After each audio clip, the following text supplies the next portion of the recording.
ഒരുപാട് ടെൻഷനിലൂടെ കടന്നു പോകുന്ന ആളുകൾക്ക് എന്തൊക്കെ ബുദ്ധിമുട്ടുണ്ടാകും എന്നുള്ളതാണ് ഇന്നത്തെ വീഡിയോയിൽ പറയാൻ പോകുന്നത്.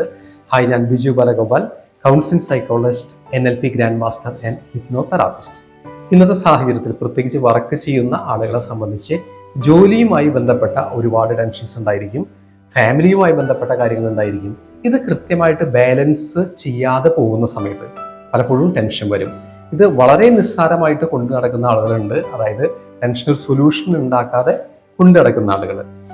ഒരു വ്യക്തിക്ക് ടെൻഷൻ തുടർച്ചയായിട്ട് അനുഭവിച്ചു കഴിഞ്ഞാൽ എന്തൊക്കെ ബുദ്ധിമുട്ടുണ്ടാകും എന്നുള്ളതാണ് ഇന്നത്തെ വീഡിയോയിൽ പ്രധാനമായിട്ടും പറയുന്നത്.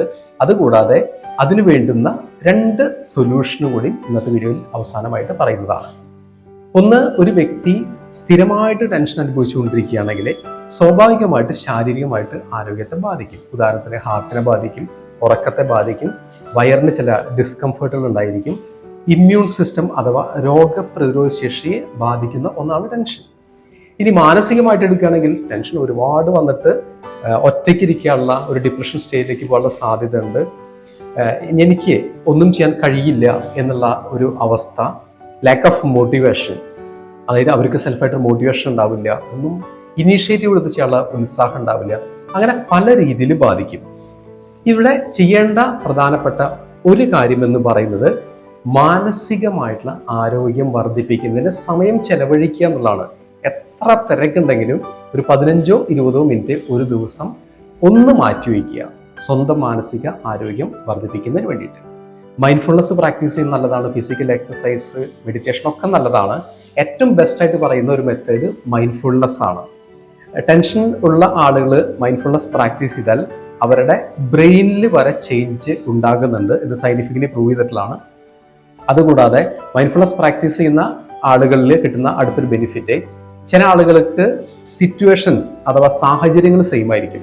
അപ്പോൾ ടെൻഷൻ കുറയ്ക്കാനായിട്ട് സാഹചര്യങ്ങൾ മാറ്റാൻ പറ്റില്ല, എന്നാൽ അതേ സാഹചര്യത്തിലൂടെ കടന്നു പോവുകയാണെങ്കിൽ പോലും മൈൻഡ്ഫുൾനെസ് പ്രാക്ടീസ് ചെയ്ത് കഴിഞ്ഞാൽ സ്വാഭാവികമായിട്ട് ടെൻഷൻ കുറഞ്ഞു വരുന്നതായിട്ട് കാണുന്നുണ്ട്. അതുകൊണ്ട് മാനസിക ആരോഗ്യം വർദ്ധിപ്പിക്കുന്നതിന് വേണ്ടി ഒരു സമയം മാറ്റി വയ്ക്കുക എന്നുള്ളതാണ് ഒന്നാമത്തെ കാര്യം. രണ്ടാമത്തെ കാര്യം, ഒട്ടും ഹാൻഡിൽ ചെയ്യാൻ പറ്റുന്നില്ല, അതായത് മാനസികമായിട്ടുള്ള കാര്യങ്ങളിൽ വളരെയധികം ബുദ്ധിമുട്ട് തുടർച്ചയായിട്ട് അനുഭവിച്ചുകൊണ്ടിരിക്കുകയാണ്. സ്വയം കൺട്രോൾ കിട്ടുന്നില്ല, പല മെത്തേഡുകൾ നോക്കിയിട്ട് എവിടെയും ഒരു സൊല്യൂഷൻ ആകുന്നില്ല എന്നുണ്ടെങ്കിൽ ഉറപ്പായിട്ടും ഒരു പ്രൊഫഷണൽ ഹെൽപ്പ് എടുക്കണം. നല്ലൊരു സൈക്കോളജിസ്റ്റിൻ്റെ സഹായം എടുത്തുകൊണ്ട് കൗൺസിലിംഗ് എടുക്കുക എന്നുള്ളതാണ്.